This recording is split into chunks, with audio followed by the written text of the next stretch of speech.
ચૈત્ર નવરાત્રિમાં રોજ સવારે અને સાંજે સંધ્યા સમયે સાંભળો દેવી કવચ. દેવી કવચ સાંભળતા પહેલાં કોમેન્ટમાં તમારી કુળદેવીનું નામ જરૂરથી લખવું અને વિડીયોના અંત સુધી જોડાયેલા રહેવું. હવે આપણે દેવી કવચનો પાઠ શરૂ કરીશું. ઓમ ચંડિકા દેવીને નમસ્કાર. માર્કંડેયજીએ કહ્યું, હે પિતામહ, જે આ સંસારમાં પરમ ગોપનીય અને મનુષ્યનું બધી રીતે રક્ષણ કરનારું છે અને જેને તમે અત્યાર સુધી બીજા કોઈ સામે પ્રગટ ન કર્યું હોય એવું કોઈ સાધન મને કહી બતાવો. બ્રહ્માજી બોલ્યા, હે બ્રાહ્મણ, એવું સાધન તો એકમાત્ર દેવીનું કવચ જ છે, જે ગોપનીય કરતાં પણ પરમ ગોપનીય, પવિત્ર તથા બધા પ્રાણીઓ ઉપર ઉપકાર કરનારું છે. હે મહામુનિ, તે તમે ધ્યાનથી સાંભળો. દેવીની 9 મૂર્તિઓ છે. તેમને નવદુર્ગા કહે છે. તેમના અલગ અલગ નામો બતાવવામાં આવે છે. પહેલું નામ શૈલપુત્રી છે, બીજું નામ બ્રહ્મચારિણી છે, ત્રીજું ચંદ્રઘંટાના નામે પ્રસિદ્ધ છે, ચોથી મૂર્તિને કુષ્માંડા કહે છે, પાંચમી દુર્ગાનું નામ સ્કંદ માતા છે, છઠ્ઠી દુર્ગાનું નામ કાત્યાયની છે, સાતમું સ્વરૂપ કાલરાત્રિ, આઠમું સ્વરૂપ મહાગૌરી અને નવમી દુર્ગા એટલે સિદ્ધિદાત્રી. આ બધા નામ વેદ ભગવાન દ્વારા કહેવાયા છે. જ્યારે કોઈ મનુષ્ય અગ્નિથી સળગી રહ્યો હોય, યુદ્ધભૂમિમાં શત્રુઓથી ઘેરાઈ ગયો હોય, કોઈ સંકટમાં ફસાઈ ગયો હોય, કોઈ ભયથી ડરી ગયો હોય અને મા દુર્ગાનું શરણ લીધું હોય, તેનું ક્યારેય કોઈ અમંગળ થતું નથી. યુદ્ધના સમયે મુશ્કેલી હોવા છતાં પણ તેને કોઈ વિપત્તિ ઉદ્ભવતી નથી. તેને શોક અને દુઃખ ભય પ્રાપ્ત થતા નથી. જેમણે દેવીનું ભક્તિપૂર્વક સ્મરણ કર્યું છે તેમનો અભ્યુદય નક્કી છે. હે દેવી, જેઓ તમારું ચિંતન કરે છે તેમનું તમે ચોક્કસ કલ્યાણ કરો છો તથા તમે તેમનું ચોક્કસ રક્ષણ કરો છો. ચામુંડા દેવી પ્રેત ઉપર આરૂઢ થયેલા હોય છે અને વારાહી દેવી પાડા પર સવારી કરે છે. ઐન્દ્રી દેવીનું વાહન ઐરાવત હાથી છે.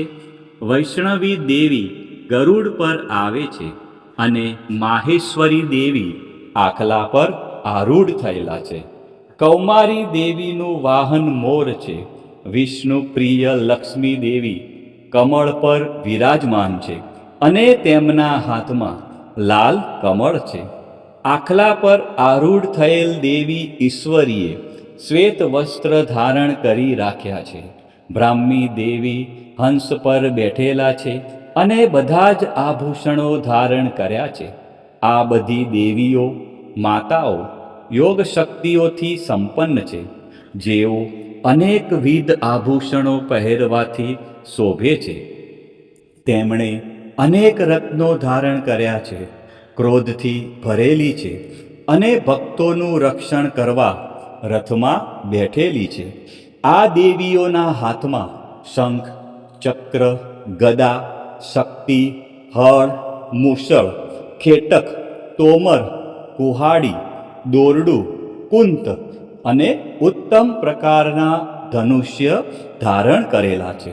દૈત્યોના શરીરનો નાશ કરવો અને ભક્તોને અભયદાન આપવું, દેવતાઓનું હિત કરવું એ તેમના શસ્ત્ર ધારણનો ઉદ્દેશ છે.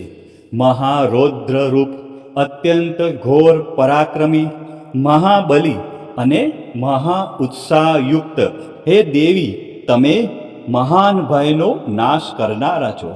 તમને મારા નમસ્કાર છે. તમારી સામે જોવું પણ મુશ્કેલ છે. હે જગદંબિકા, મારું રક્ષણ કરો. પૂર્વ દિશામાં ઐન્દ્રી શક્તિ મારું રક્ષણ કરે.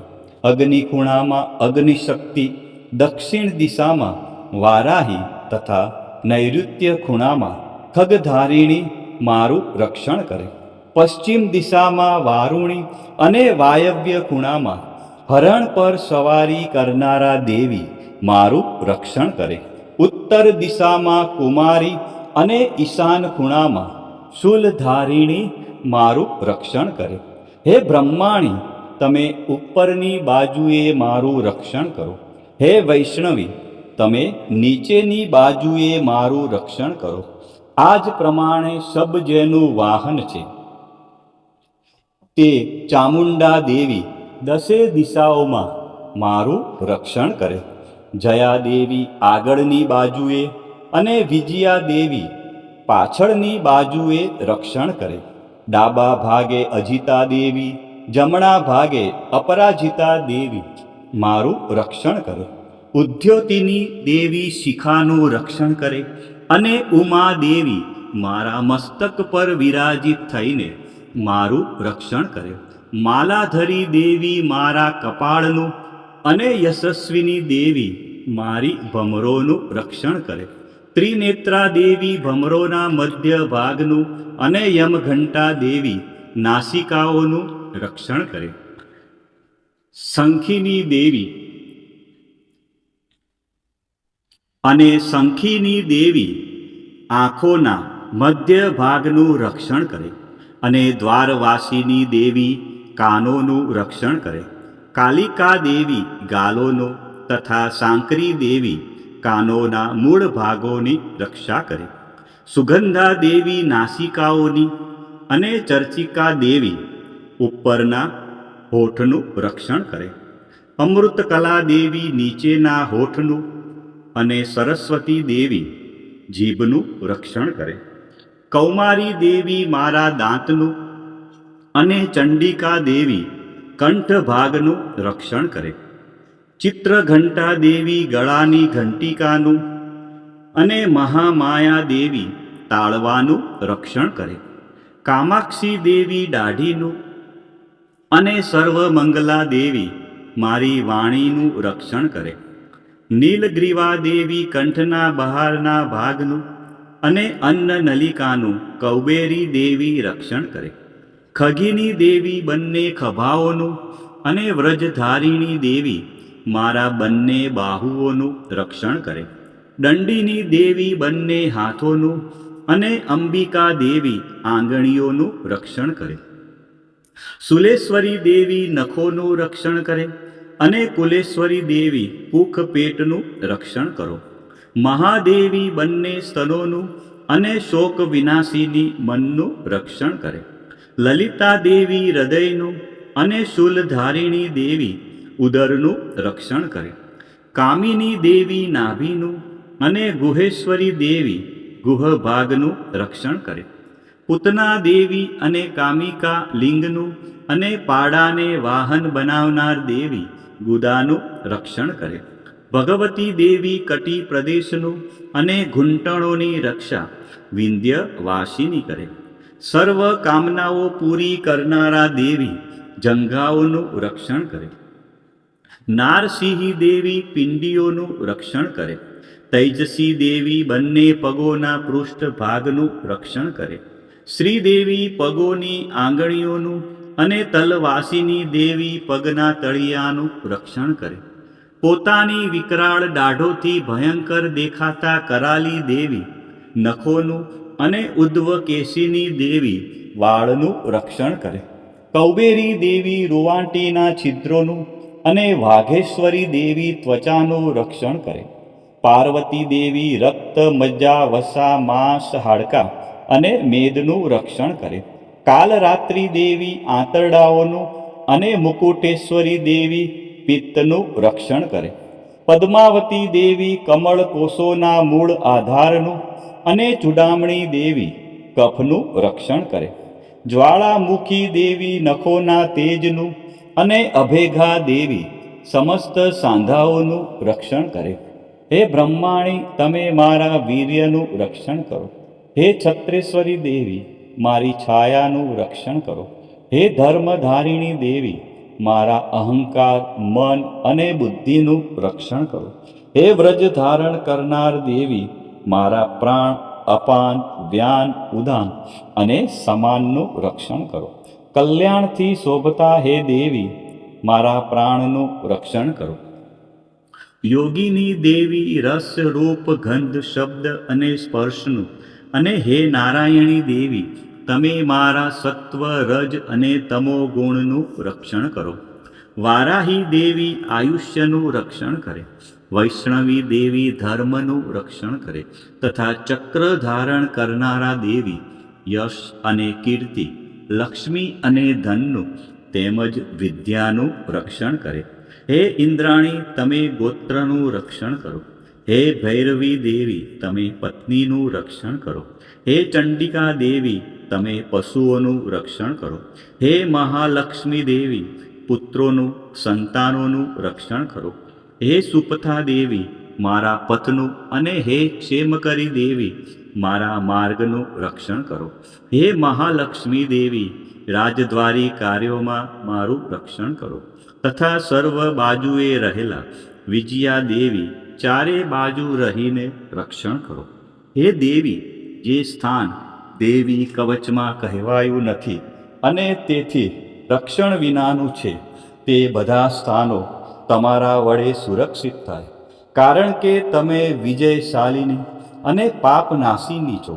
મનુષ્ય પોતાના શરીરનું ભલું ઈચ્છતો હોય તો તેણે દેવી કવચનો પાઠ કર્યા વિના એક ડગલું પણ ભરવું નહીં.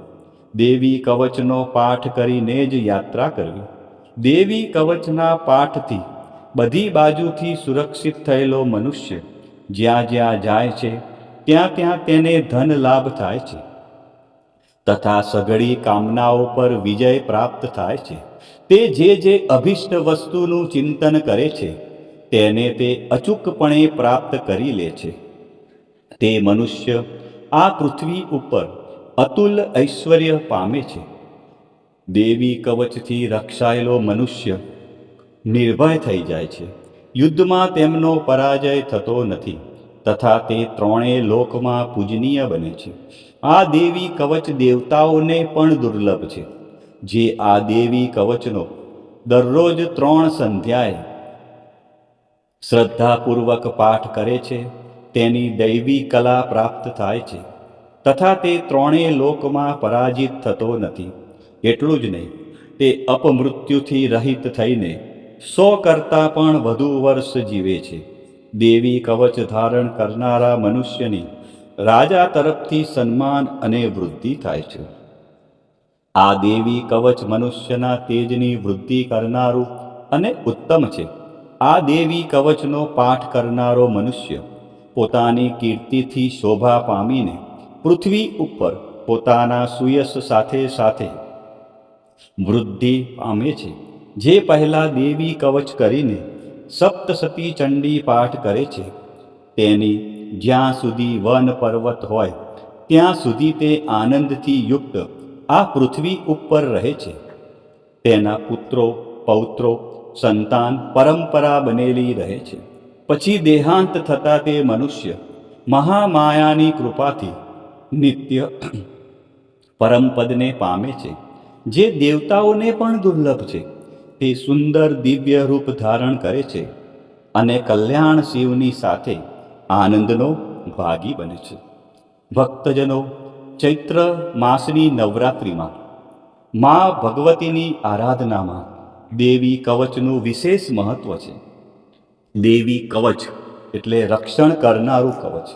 આ પાઠ દ્વારા મા દુર્ગાના વિવિધ સ્વરૂપો આપણા શરીરના દરેક અંગ અને જીવનના દરેક ડગલાનું રક્ષણ કરે છે. ઋષિ માર્કંડેયજી દ્વારા વર્ણવેલ આ દેવી કવચનો જો ચૈત્ર માસની નવરાત્રિમાં નિત્ય પાઠ કરવામાં આવે તો મનુષ્ય નિર્ભય બને છે અને તેના જીવનમાં સુખ શાંતિનો ઉદય થાય છે. આજના આ વિડીયોમાં આપણે સંપૂર્ણ દેવી કવચનો પાઠ સાંભળ્યો. વિડીયોના અંત સુધી જોડાયેલા રહ્યા અને મા અંબાના આ પરમ કલ્યાણકારી સ્ત્રોતનો લાભ લીધો. બોલો શ્રી અંબે માત કી જય. બોલો શ્રી ચામુંડા માત કી જય. ખોડિયાર માત કી જય. ઉમિયા માત કી જય. મહાકાળી માત કી જય. બહુચર માત કી જય. વારાહી માત કી જય. આ પ્રમાણે રોજ સવારે, બપોરે અને સાંજે સંધ્યા ટાઈમે દેવી કવચનો પાઠ અવશ્ય કરવો અથવા સાંભળવો.